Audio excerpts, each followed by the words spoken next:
আসসালামু আলাইকুম ওয়া রাহমাতুল্লাহ। ভাই ও বোনেরা, আজকে আমরা একটা বিষয় নিয়ে কথা বলবো। সেটা হচ্ছে আমরা এমন একটি মাসের মধ্যে প্রবেশ করেছি, সেটা হচ্ছে রহমত, মাগফিরাত এবং নাজাতের মাস। সেটা হচ্ছে রমজান মাস। এই রমজান মাসে রোজা রাখা মানে শুধু রোজা রাখাই ইবাদত নয়।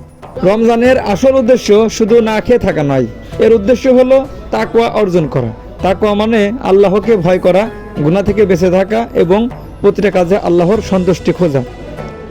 রমজান আমাদের শেখায় রাগ নিয়ন্ত্রণ করতে, মিথ্যা থেকে দূরে থাকতে, হারাম থেকে বাঁচতে, সময়ের মূল্য বুঝতে।